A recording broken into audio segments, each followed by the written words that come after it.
Good evening, St. John's.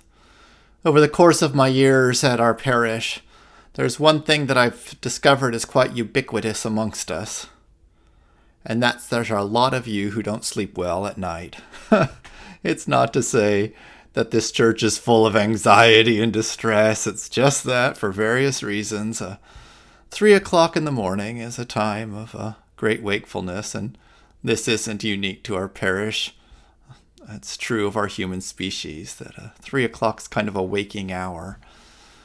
I read a book once about sleep, and the guy who studied it said the whole idea of an 8-hour night is actually something of a modern concept, or 8 hours of sleep a night.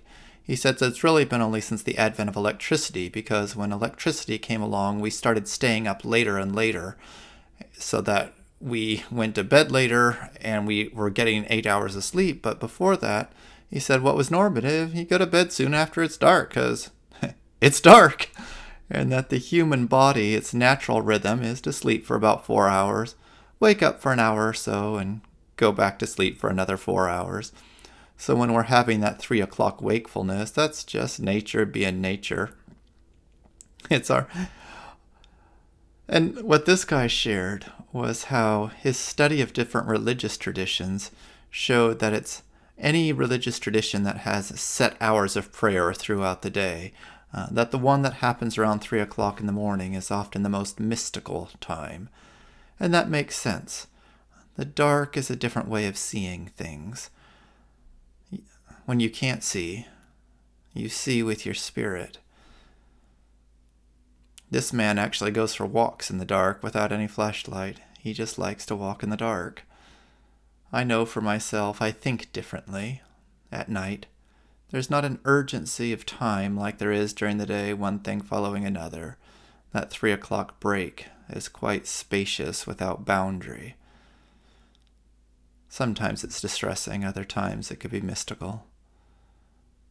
But it can be very lonesome, and it is a time for anxieties to be manifest. One of the benefits I see from the anxieties that happen during the night is that they're all out of proportion, which during the night it's awful, but in the morning it helps me to be more aware of what's inside me. So that's useful. I've often thought what we need to do is create some kind of Zoom call that comes on automatically at 2 in the morning. And it's just on, and anyone who wants to could dial in and see who else is up and have someone to talk with if you're lonely.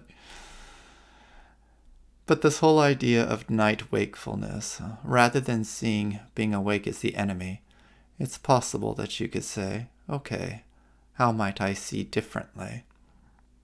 How might I believe differently? Trust differently? Yearn differently? Love differently? You go through your role of people you care about and hold them lovingly. One by one, there's no hurry and no end that you need to get to. Just hold them in love, knowing that God does too. And with that, I'd like to read a separate prayer tonight. It's a liturgy of the night. On the first night, God said, "Let there be darkness." And God separated light from dark, and in the dark the land rested, the people slept, and the plants breathed, the world retreated, the first night. And God said that it was good. On the second night, God said, "There will be conversations that happen in the dark that can't happen in the day," the second night. And God said that it was good. And on the third night, God said, "Let there be things that can only be seen by night." And God created stars and insects and luminescence, the third night. And God said that it was good. And on the fourth night, God said, "Some things that happen in the harsh light of the day will be troubled. Let there be time of rest to escape the raw light," the fourth night. And God said that it was good. And on the fifth night, God said, "There will be people who work by night, whose light will be silver, whose sleep will be by day, and whose labor will be late." And God put a softness at the heart of the darkness, the fifth night. And God said that it was good. And on the sixth night God listened, And there were people working, and people crying, and people seeking shadow, and people telling secrets, and people aching for company. There were people aching for space, and people aching for solace. And God hoped that they'd survive.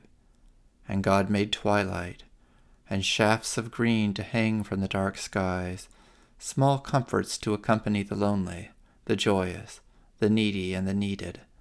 The sixth night. And God said that it was good. And on the last night God rested, and the rest was good. The rest was very good. And God said that it was very good. Amen.